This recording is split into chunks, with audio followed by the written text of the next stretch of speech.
So what's up, Headspaces? It's VJ, the brother from the Ancient Mother. Another installment of the Headspace album review. Now, legend has it that in a distant time, in a distant place, there were a group of elite rappers who surfaced from an obscure, mysterious underworld known only as Iapetus, Lymphatic Tabs, Kanif the Jat Master, Shorty Skills, Fifi the Right, you name them.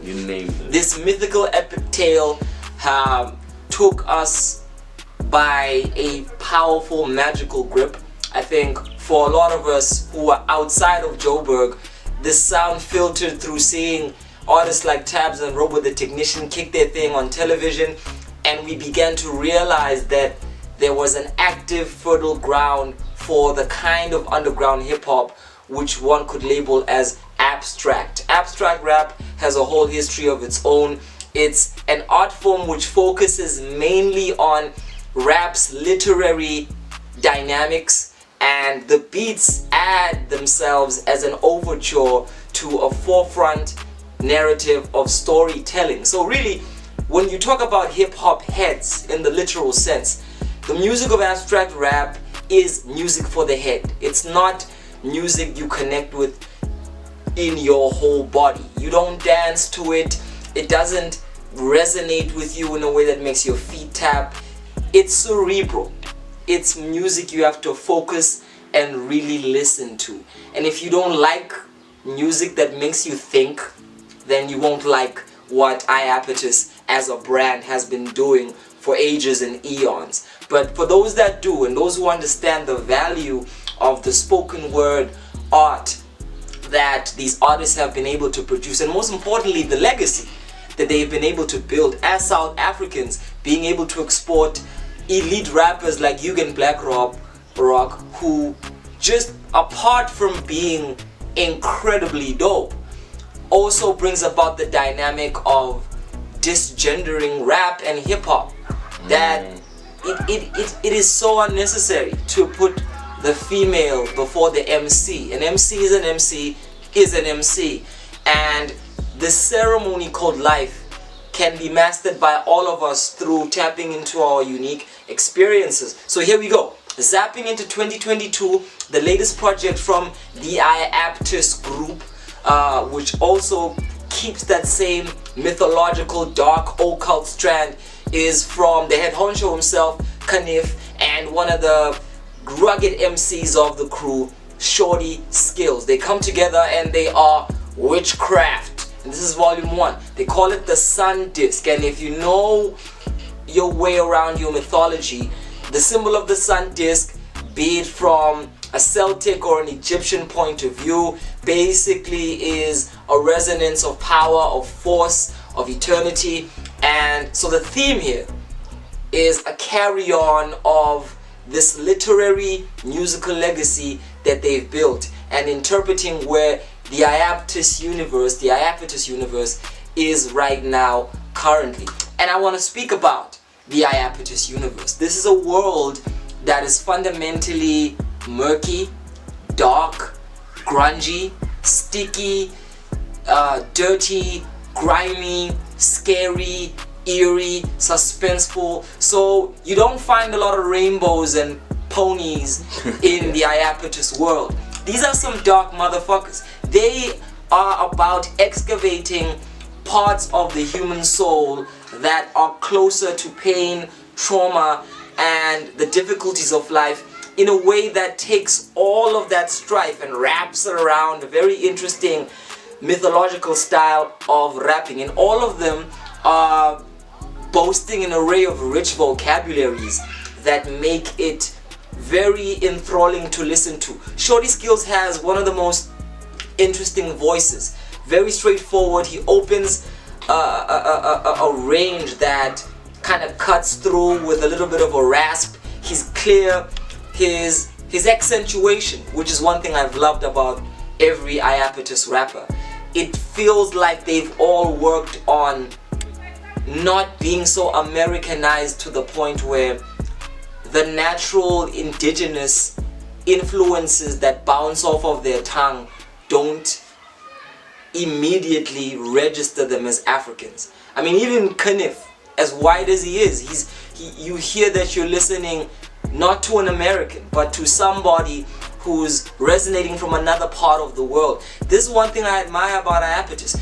Those who will dismiss them will say, they make a brand of hip-hop that's so distant from what the country and the continent is all about. Bullshit.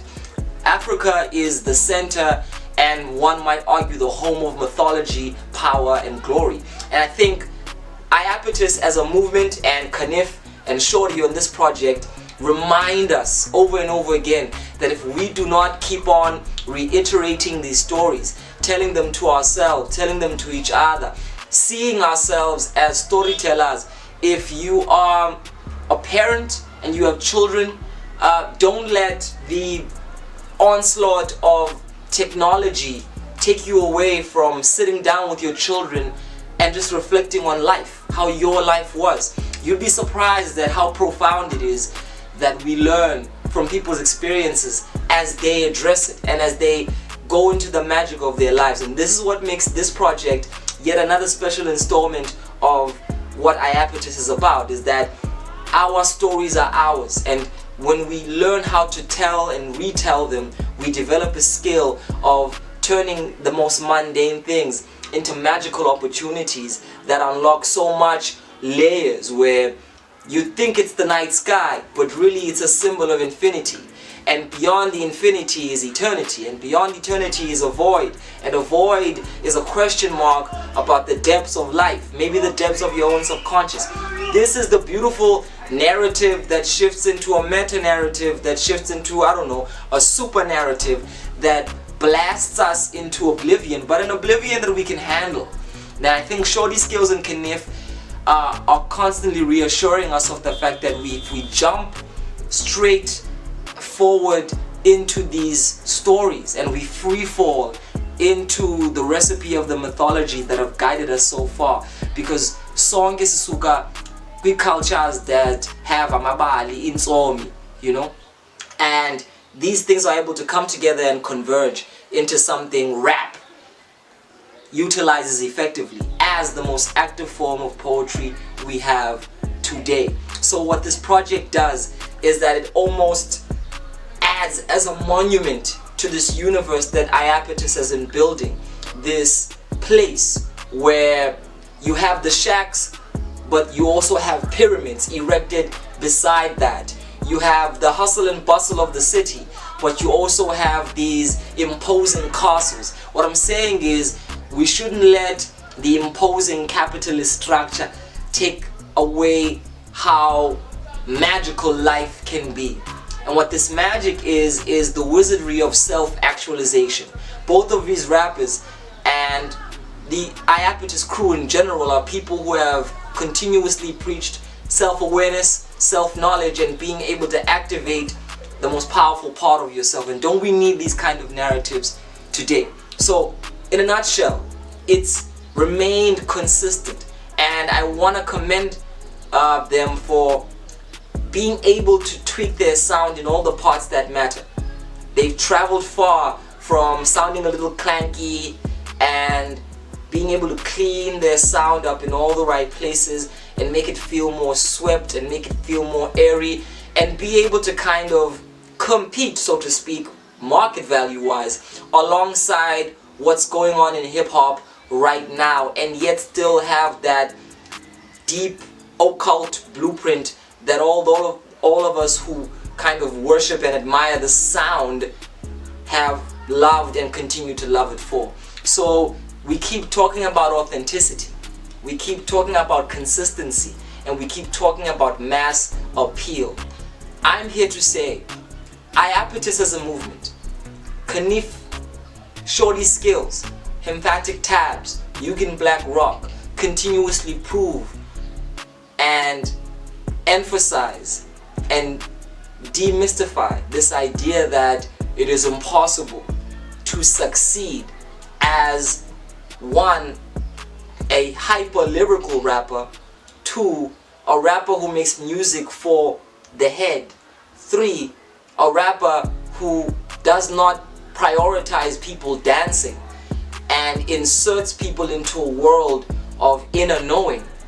There have been people who have said, in today's times, if the kind of music you're not making does not incline itself to the dance floor, it gets lost in the market.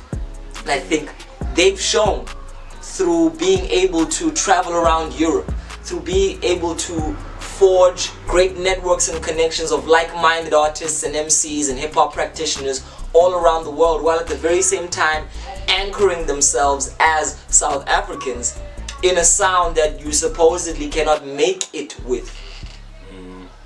They show us that it is not only possible, it's happening, it's real in this time, in this space. And I think if there's anything that the Sundisk represents, it's that. It is a manifesto for all of the rappers who still believe in rap for rap's sake, who still believe in telling beautiful novels through the music of hip-hop and through the art form of rap. I'm gonna give this one a solid 8 out of 10. It only lacks 2 because I do think that there's room for some optimism in the Iapetus universe. There is room for an exploration into what are the possible avenues of happiness, and it doesn't always have to be that dark, but I like it that dark. But light is also another shade of the balance, and I do think it would be interesting to hear Shorty Skills, Kanif, or any other one of the crew kind of interpret for us the happiest sound they could possibly come up with, because equally as enthralling as going deep into darkness is being able to pursue the light. And in the name of pursuing the light, 8 out of 10 is what it gets from me. It's VJ, the brother from the ancient mother, Iapetus Records for life, South Africa for life, South African hip hop for life. If you don't know who these guys are, you're either too young or you're ignorant, and I guess it's a good thing you're watching this because it's South African hip hop. Thank you.